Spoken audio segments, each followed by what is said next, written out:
Welcome back to another episode. Today, I want to run through why your training progress at the start of your journey starts so rapidly and then over time, it starts to slow back down. Now, when we start training, it is such a good feeling, making progress, stacking wins up week after week, block after block. Now, this period of training, I often call the honeymoon period. Everything's going well, you're stacking up wins, you're confident, life is good.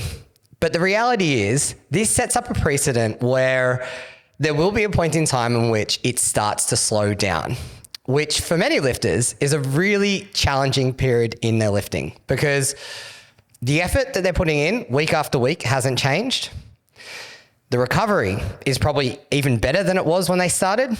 They're probably looking after themselves in terms of food, in terms of hydration, in terms of prehab, managing injuries and niggles. But still, regardless of all their effort that they're putting in, progress seems to slow down. Now, I work with a lot of lifters between the age of, say, 20 and 35, and they're on a really impactful journey in their life where the training and the value that training adds to their life is really part of their DNA. It's part of their soul and it's part of their makeup. So for a lot of people, when these changes start to happen, it's a really hard thing to wrap their head around, and they don't quite understand why, because their identity is so wrapped into the actual training process itself. And if training's not winning, it feels like the rest of their life is also spiraling in a similar direction. Now, what I wanted to do today was break out why progress slows down, like the actual reason why it slows down, and then how we need to think about it in terms of long-term progression so that you can objectively look at your training and then continue to stack up those wins as you actually go through your journey. Now, the first thing is, let's break out what the honeymoon period actually is. Now, if we look at training, when we first start, or even if you've just had a period of time off, there's three big components that we need to look at. Now, the first is skill. When you haven't been doing something for a long period of time, just constantly actioning the same thing over and over and over again, you will make such progress and adaptation as a result of just doing the same thing repeatedly. The example that I like to give here is a tennis player. Imagine if a tennis player only played tennis once a month. Every time that they went to play tennis, it would be an absolutely terrible game because the skill component of it isn't trained enough in order to keep it fresh and alive. Now, that's the same thing as training. No matter what you train for, whether it's building muscle, building strength, being powerful and athletic, it doesn't really matter. The same concept of skill development applies to lifting. So you'll often get this rapid increase in strength, what looks like muscle growth, and overall athleticism and feeling purely because the skill and your body is picking up what to do and how to do it. So that is the first part of it. Now, the second part is actually when you start training, the first, say, 1 to 8 weeks or so is actually just your nervous system getting used to the stimulus that you're giving it. And it's getting better and organizing how to actually do the movement over and over and over again. Now, I don't want to get too in the weeds about things here, but your brain communicates to your muscles via nerves. That is also something that needs to be trained as part of the training process. So when we're learning a new skill, when we're doing a new pattern that we haven't done before, your body just recruits everything. It goes, I need to figure this out. So let's just use every tool that we have disposable to us and just go for it. But over time, what happens is your brain's pretty smart and it figures it out and it goes, you know what? I actually only need to use these muscles or these nerves, and it sends the signal directly where it needs to go. So it gets better at actually aligning your nervous system with the contractions that you're doing, aligned with the movement and the type of training that you're doing. So the nervous system is often the ruler of everything, and it is actually the thing that you get progress on really, really soon in after starting training. So, those first few weeks of training, you think you're building muscle, you think you're getting stronger. Now, the reality is, I hate to burst your bubble, it is actually just your nervous system becoming more efficient at doing these patterns over and over and over again. Then, the third thing that I think is often overlooked is purely just consistent efforts directed towards a single area. With anything in life, not just training, the more that you put effort into something, the more compounding effects you're going to have, not just in the actual thing that you're doing, but you're going to have a flow over into every aspect of what it is that you do. Now, I mentioned this earlier on in the intro that when you start doing something consistently and you start winning, those wins stack up, and it's second nature. When you're winning, you want to win more. So you're going to do everything that you have in your power to continue to win over and over and over again. So the example here is you're training, you're making great progress, and you're like, okay, well, how do I make more? Okay, I'm going to start thinking about my nutrition. I'm going to start thinking about when's the best time to eat, how I'm hydrating myself. What are the best types of food? Should I be going to bed at a certain time? How many hours sleep? And you can see that just by doing something well, even if you're not looking at everything, you're doing something, you're winning at something, and that's going to have that accumulative effect of compounding. Now, that is something that I just do not think can be understated. It is something that is so important in this journey. And, it's something I speak about often is just win at something. Don't overcomplicate the process, but win, because the compounding effects of that will actually over time make you an absolute superstar. So if we look at this honeymoon period, what it is your body figuring out what to do from a skill perspective, your brain communicating with your body going, hey man, I know what to do and I'm going to get really, really efficient at it so that you can get even better at it. And then it's looking at the compound effects of that. Those three things there is a recipe for success. So if we move into then, we've passed the honeymoon phase. It may be 3, 6, 12 months, whatever that journey is for you. And what we end up doing is moving into a period where you become quite good at lifting, you become, really well customized to the type of training that you're doing, the efforts that you're putting in. It's like, how do we continue to make progress? That is something that we seriously need to consider. And a big part of this is also your mindset around training, because what is true at the start may not be true now. So if we look at where the real magic happens, anyone that's been training for a long period of time knows that you need to move away from those onboarding periods and start to dedicate chunks of time towards certain qualities.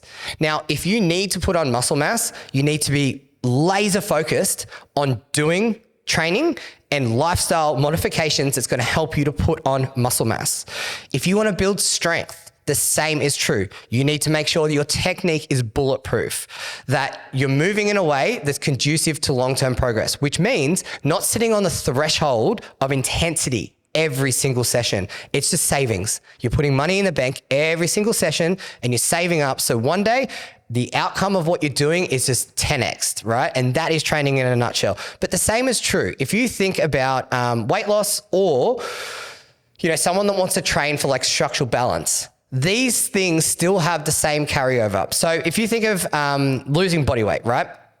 You want to make sure that every single day, your actions in terms of what you eat and how you train align to actually burning more energy than you're taking in. So if you're going through a recomp phase, for instance, you need to make sure that you go, okay, I'm going to give myself some clear boundaries around this and go, okay, for the next 8 to 16 weeks, I am in this phase, because nothing happens in 2 weeks, 4 weeks, 6 weeks. As you start to move into a more of an intermediate and advanced lifter, you need to dedicate chunks of time to actually doing things. And I think the way of looking at it is going, how much time am I going to dedicate to this each year or for this particular phase to actually get me to my next steps? Then something, especially more so in the strength world, is a lot of people tie their self-worth to their PBs or their max strength or, the rep maxes that they're actually doing in the gym. Now, as you progress through, these become less frequent. They do. It sucks. It's a terrible part of training, but you have to then start to find some enjoyment in just doing really quality sets and reps week in, week out. It's less about any one effort and it's more about your efforts over time. And I think that slight mindset shift is actually super important as a lifter. I see it more so in younger lifters, but it's still something that needs to be considered, that hitting PBs every week isn't necessarily a sign of progress. It's a very transient way of looking at progress, because when you're training for anything that is requiring a significant amount of stress and fatigue, it takes time to build that quality. And during it, whilst you're building it, you're actually more fatigued than you were at the start or at the end of the block. So you're not going to actually be at your best during that that phase of, or that chunk of time that you're actually training. It's after the fact that you actually see the results. Now, training in terms of technique and structural balance is a huge component of this as well. It's something that without good training technique, you're going to be limited to the progress that you can make, purely because as you start to do more work, you're going to be limited because your technique's going to break down. So having a real big focus on technique is huge. And linked into that, and I've got another podcast directly on this whole section, is structural balance. Making sure that, yes, you're training for a specific outcome. You're doing your squats, you're doing your deadlifts, you're doing your presses, but you're doing it in a way where you're actually respecting the way that your body actually wants to move. So everyone has the same structure. So making sure that you're targeting all the smaller muscle groups, you're targeting the stabilizers, not just these big global movement patterns. Now, this might not sound fun, it might not sound sexy, but the reality is, the stronger you get, the more you need to make sure that your body works as an ecosystem as a whole, because that's the thing that's going to stop you from becoming injured. It's going to reduce your chances of like niggles and injuries popping up, and more so inefficiency. Now, the other one that is a really, really hard pill to swallow is actually just being realistic with the amount of progress that you're actually making year on year. So say, for instance, in your first year of training, you added 100 kilos to all the numbers that you were lifting. Each year that goes on, that's going to slowly reduce down to a smaller number. Now, being realistic with that, it would be amazing if you could put 100 kilos onto all your lifts every single year. But the reality is it's just not realistic. Now, I want to give you an example around this. Now, say, for instance, I had been training for 2 years and I had worked up to a 200 kilo squat. And that's actually come quite rapid. I've gotten to 200, feeling really, really good about it. But say, for instance, before I tested that 200 kilo squat, the heaviest that I'd ever squatted before was 180 kilos. Just because I squatted 200 doesn't mean that I've also done the sets and reps that I haven't earned the right to squat 200. Yes, I've peaked it and got better at it, but I haven't done the sets and reps built up. So if we're looking at this from a percentage-based programming standpoint, if I'd squatted 180 and all my numbers leading up to that point had been worked off 180, I would need to do the same again for 200. But if you have a look at it, I peaked 10% from that 180 to the 200. So providing we use that same sort of example, say 5%, we're going to get a similar style peak once we've done the sets and reps like we did for 180, but for 200. So it's a different way of thinking about it, that you need to earn the right to actually get a peak rather than just thinking that you can just throw more weight on the bar and do it. You need to do the sets and reps. Now, I think the biggest one to think about here as well is to wrap your head around is that there is no single session. No single session. There is no single training block. There is no training week that will determine the outcome of your training. You are going to have bad days. You're going to have days that feel like shit. You're going to have days that feel exceptional and you think you're on top of the world. And then you're just going to have some okay days. I would probably say that in the gym, 1 in 4 is exceptional. And the other 3 are just, you're ticking boxes and you're doing what you need to do. So separating yourself personally, like your emotional vehicle, who you are as a being, is not a direct result of your gym training. Okay. Like they're two separate things. I feel like a lot of people in this industry also like to blend those two worlds together. And if one's going bad, the other is going bad. But that couldn't be further from the truth, because not every session is going to be stellar. So just knowing that, the training program is bigger than any one day, any one session, or any one block. That is something that's really, really important to sort of get your head around as a lifter. Now, training doesn't need to be flashy. I say this because you need to find enjoyment in training the further you go on. And normally you're finding enjoyment in the subtleties of the nuance. You're, working to the right RPE, really making sure that you're effective with your time in the gym, making sure that you're warming up well and doing your prehab drills, and having that sort of mindset around continual growth.